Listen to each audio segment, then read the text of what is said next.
Meet Me at the Diner with your host, Ann Eller. Oh, that's right. Good afternoon, everybody. How you doing? I'm Ann Eller. Yes, we're live on the radio. We're live on Facebook. And I have a terrific guest dressed in all her finery as she always is, with a hat on her head. Yes, Miss Edith Childs, former councilwoman, former fired up and ready to go woman, and my good friend for many years. We used to sit down and have tea and wear hats. Remember that? Yes. And she retired from county council. In fact, I posted the picture of you and me when I gave you that award for Facebook. But she told me she was going to retire. You lie. I lie. It is my great pleasure to introduce to you Edith Childs. Actually, she needs no introduction. How are you doing today, Edith? I'm doing great, Ann. How are you? I'm doing good. It sure is some beautiful weather we have out there. It's getting a little hot. But that's okay. That's right. We can live with it. Yep, we certainly can. And we do, because we have no choice. Exactly. So you have a big announcement to make today. Yes. What have you been working on? What have you been doing? Well, I'm always dealing with a project of some kind. Right. But the project now was to get the Little River Baptist Association complex paid off. Right. And as of September the 21st, yes, at about 5 p.m., yes, the building is paid for. Well, I am amazed. That deserves a big big clap, doesn't it? Yes, let's see. Let's play it. Yeah. Now, I would be curious, what did you start with when you were working on a mortgage here? What did it take to do this? Well, it took a lot of time. Right. Took a lot of energy. Mm-hmm. And it sure took a lot of faith in believing that you was going to get the job done. And believing in the people, that the people were going to do what they needed to do. Well, my question would be, how much was the original mortgage? The original mortgage was $4.5 million, and that was in 1907. 1907. Mm-hmm. No, I'm sorry. 2007. 2007. Okay. 20. So that's 2007. That's 18 years. Yes. That is huge. Yes. So, did you have a lot of bake sales, or what did it take to do this, Edith? And it just took a whole lot of things, just thinking things in your head that you could do. We had little programs for our children, and king and queens, and we did meals, we did yard sales, and we did everything we could think of to do, and we did it. Wow. Well, I'm totally blown away. There are many people that would never take on even a project like that, except when you know it's Edith Childs, you know that there is not a project that you have ever shirked any duty from. Exactly. You have to be a willing vessel to do it. You have to want to do it. And I had invested interest in there also, so I felt that I needed to do, what I did. Right. With the help of other folk, Now, you also wrote a book. I need to get that mic, I think, a little closer to okay. you. Okay. Right. So you wrote a book. Mm-hmm. Let me get back on my microphone now. Let's see. So, what you just unveiled this book on Sunday, wasn't it? Uh-huh. And what is that book? And the book is entitled The Journey of the Little River Missionary Baptist Association from 1873 to 2025. Wow. That was 152 years. Now, I understand that people contributed different stories and they had little scraps of paper under their bed mattresses. Tell us how this came together. It came together. First thing I did, I had to pray about the situation because I had to be sure that this is what the Lord wanted me to do. And there were people that he just laid in my spirit to help do, to do the project. And there was one gentleman that he was there when they got the mortgage for the build. I mean, when they got the property. He was there. And he had boxes of information. Boxes of information with little note here, little note there, up under his bed, up in his closet, in his trunk. I mean, had it all over the place. Right. But it was information that we needed. Right. So we got all that information together. There were some people that had some out in the garage, up in the attic. They had stuff everywhere. But we got all that stuff together. So and we had a team. Wrote this book? Who all wrote the book then? I mean, that would have taken a lot of work to get everybody to get all this organized. Well, we had 2 groups. Okay. We are divided into 2 sessions at Little River. One is Union number 1 and Union number 2. So what I did, I got a good core of people from Union number 1 and a good core of people from Union number 2. And they all came together. And they got the job done. And I mean, it took us 1 year just to get the histories from the churches. Now how many churches are part of the Little River Baptist Well, we Missionary? started off with 39. Okay. And we're at 37 now because 2 of them closed down. So we're at 37 right now. That's amazing. It That's is. amazing. So we're at 37. But anyway, that group got together, and they would have their own little group to meet. And then Union 1 would meet up in Honey Path, and Union number 2 would meet at the library or wherever they could meet. We were meeting everywhere. And how many years did it take to write this book? It took 2. 2 years? Yeah, because we started, maybe about 2 years and a half.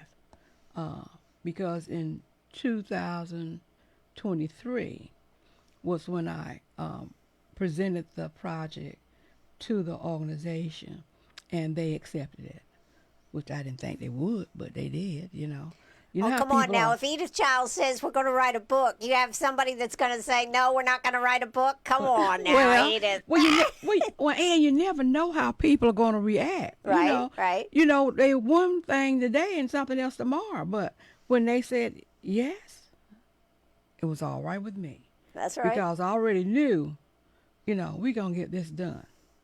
Wow. And we got it done. And I told them in September of 2023 that we were going to pay the building off in September of 2025.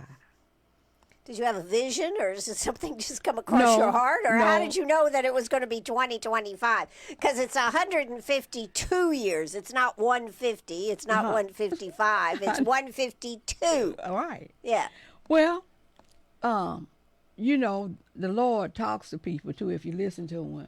Right. And so he had already told me, just do what you need to do and just be faithful. And I try to do that anyway. Right. But I knew that in 2025 the building was going to be paid for. And then many of my folk kept saying, well, maybe the end of the year, Edith, or maybe the first of 2026. I said, no, it's going to be done. In September 21st, 2025. And everybody that would say that's no, it's not going to be the end of the year. It's not going to be the end of the month. It's going to be on the 21st. Well, when I talked to you the other day, you still needed $87,000. That's right. So how on Sunday did you bring all these people together to pay it off? Well, and there was money coming from everywhere. Really? I mean, people were giving money, 10,000, 20,000, 8,000. Sounds like an auction to me. Yeah, I'm serious. I'm serious. But they were giving like never before. And when we first got up with the money, it was we had gotten up to I believe it was $69,000, and I was sitting there and thought, it's not gonna work. We need some more money. That's what I was saying to myself. I didn't say it out loud. Right. You go, come on, you did. You said it out loud. I know you did. I did. I kept my mouth. And then this one person over in the corner said, and well, here's my $1,000. And the $1,000 just started all over the room. People paid that money. And some people made pledges, and those folks that made pledges, and we haven't gotten it yet, but it didn't matter because people still paid the money, so we still paid the building off. So now we got the information going to our mortgage people right now because we got the money today, right now, and we're going to be done. How does that make you feel, Edith? I can't explain how it made me feel, but I was so loose that I just felt that the Lord came through like he said he would. And I just felt like a new person. That's exactly how I felt. But as I told you, I had an invested interest in the building anyway, because when I was young, I guess I may have been about 7 or 8 or something like that, part of the BTU, which was the Bible Union for the Young People. And we would meet every third Sunday at 3 o'clock. And Miss Willie Mae DeVore was our director.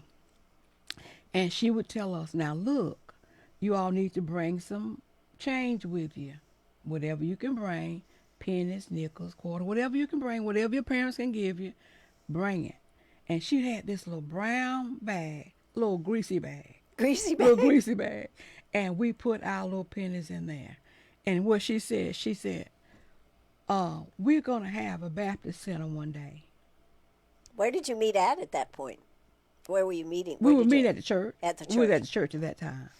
And every third Sunday afternoon we'd come back to church and would meet with her. And she said, now, I may not be here, but somebody will be here. And this will be some money to help them with the Baptist center. That's amazing. I'm serious, and I told that story in this book, and so I had an invested interest because she had instilled it in us, to pay your money, and that we needed a place where we could all meet together rather than having to go to someone else's church, and all of that. So I was just determined that I was going to do whatever. I didn't think about it at that time when she told us that, but I sure brought my pennies. That's all I could bring was a couple of pennies. I never took a dime because I didn't have it. My grandma didn't have the money, so we didn't have the money. So she would always give me pennies, and I would take my little pennies on over to the church. That's unbelievable. That's an unbelievable story. Now, so now from those pennies. What happened to those pennies? So what happened to the pennies in the greasy bag? Did they what? Well, what she did with those, they would meet like quarterly at different churches, right? And whenever they met, whatever she had collected from us in that period of time, she would take it in that little bag and she would give it to the person in charge, and she would tell them, now this is for the Baptist Center, came from my babies. That's what she would say. That's what she said. She would say, I wasn't there because that meeting was for the adults at that time. And every time, she would take her little bag, put our little pennies in it, and would give it to whoever was in charge. What a great story. Yes. What a great story, yes. Edith. And from those pennies, now you have a paid-off center. Yes. That just goes to having faith, doesn't it? Exactly. I mean, I think a lot of people, in today's world, I'm not sure we put that much faith in faith. Well, you should. I know, but I'm saying we don't. We don't. But I was determined, since I knew I had an invested interest. I was there when they, had the groundbreaking. I got a shovel that I still have. And I said, now, look, I've got this shovel. Never used it. Wouldn't even let Charles them take it out to do anything with it. It's still in my room, okay? He doesn't touch it because he don't want him in my mouth. But anyway, I said, what I'm going to do is take my shovel when we have the mortgage burning. Charles says, Edith, you don't need a shovel for a mortgage burning. I said, yeah, you do. You had to put some dirt on there to put the fire out. Well, I know that is so terrific.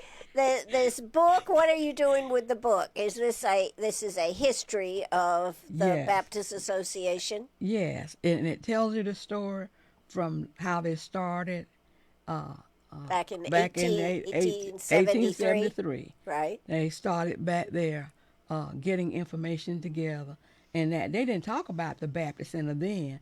They didn't talk about the Baptist Center until in the 1960s or something like that. Right. You know, but there were people that knew at some point they were going to have a Baptist Center where everybody could come together in one place.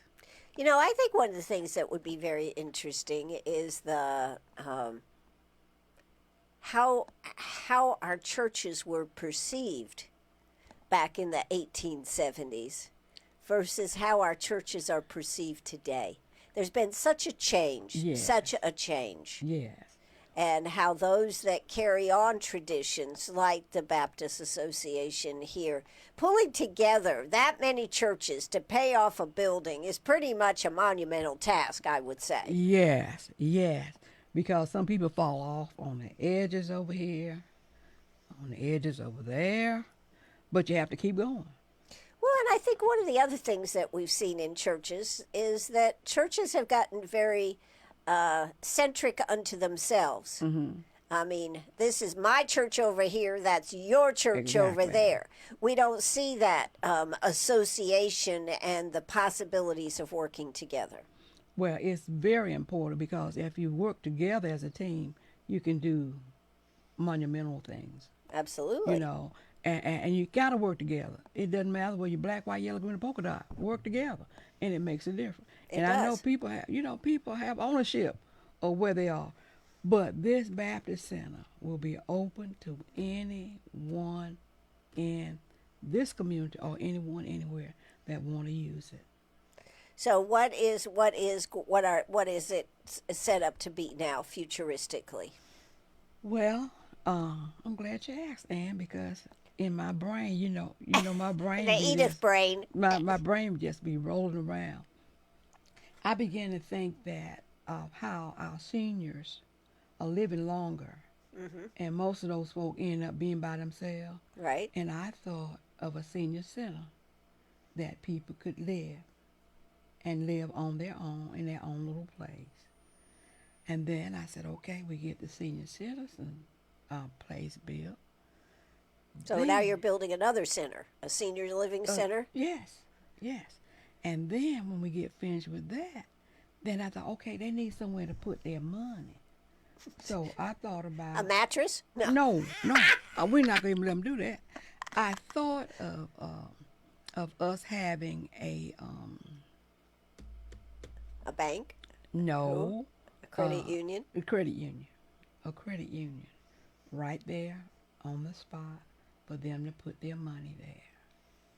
I said, okay, now they'll put their money here. So then now we can build some little cabins out here.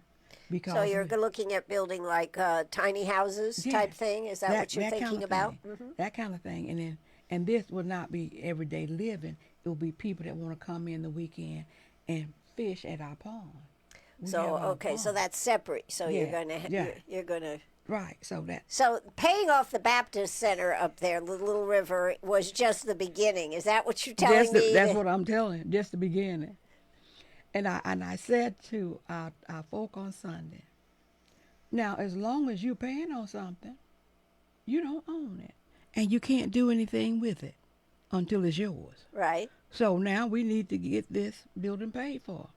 Y'all got that old money? Come on. Let's get this building paid for. And so, anyway, we did what we're supposed to do. And so the next thing I said that we need to build a school there from K through 12 Wow. for children. And while we're doing that, we'll be sure that that building is open for a restaurant. Will be open 7 days a week, and everything will be right there. You don't have to come into Greenwood unless you just choose to. So you're going with a separatist view of the world. Is that what you're saying? Exactly. You know. Yeah. You know, and then at some point, we may have their own little store there. The country store. Yes, Yeah, the country store. Okay. And you know, my brain be just rolling. Yeah, you're dreaming big, Edith. Yes, dreaming big. I am. And that is not unusual for Edith Childs, is it? It is not. It is not. Because, and I do know if you don't have the money, well, that's okay. But see, I know somebody that has all the money. And if you trust and believe in the Lord and just do the right thing, He's going to make provision for you to have whatever you want to have as long as you do right. That's true. You know, That's true. And I just believe that, you know. And that's why I can sit and talk about all these things now, because it's already happened once, and that's now right. you've got a good basis to be able to go on and do other stuff. Exactly. I like a place for seniors, because I do think that seniors, you know, we're all into children, and we all should be into children. Don't get me wrong, but our seniors, when they get to be of a certain age, they quite often end up spending a lot of time alone. Exactly. And that's not good for anybody. It's not. And especially when you're not active like you once have been, then you sit there in the house and look at TV or maybe talk on the phone. Phone may not ring for days. But if you're at a center where other senior citizens are, they'll have activities going on. Sure. And you won't be alone, you know. But that's the first thing that I want to see happen. The senior center. Now, how many acres is that area up there? Well, it was 90 acres. 90. Okay. And the building, I believe they said it's either on 10 or 15 acres. It's cut out for that, right. You know. So the other property is there. So we have plenty of property that we can do whatever we choose to do, as long as we do the right thing. As long as you do the right thing. And I will. My mind will be focused on that senior citizen home first. Right. You Well, know, I think that would be an important, you know, I think in 96 they don't have a center for people to live, but they have a senior center where people can go and spend the day. Yes. Exactly. And it they makes have a lunch difference. and games and do all that kind of stuff. Yeah. And we also have that here. But then that's out on Emma Road behind Piedmont Tech. Right. Okay. But you're talking about 10 miles up the road almost. Sure, you yeah. know. So those folk need something there for them, you know. And I think it'd be the perfect place to start. Sure. Yeah. So we'll be looking forward for more activity from the Little River, headed up by Miss Edith Childs, who said she was retiring, but we don't know what that means. We do not. We do not. We do not. You've just shifted a lot of your focus. You had people willing, I guess, to step up and help you with some of They are. I had a super team. I served as the financial chairman for the Board of Trustees as well. And when we took this on, then I served as the coordinator for the whole group to get the building paid off. Okay, so you know, and well, because you were involved in so many activities before you retired from county council. Yes. Do you ever miss county council? No. I knew you were going to say that. I do not. I do not. Those 24 years was an awesome experience for me. Mm-hmm. It was a good learning experience as well, because I learned a lot of things that I wasn't aware of, and still not aware of a lot of it. But no, when I left. I even forgot when they're supposed to meet. Somebody asked me, say, Edith, when do county council meet? And this was like several months afterward. I said, I really don't know. I said, while I was there, I had to keep up with it because I had to be there. I said, but now I'm not there. I don't know. It's the first and third Tuesday. Right. Now whether this is the week for you to meet, I don't know.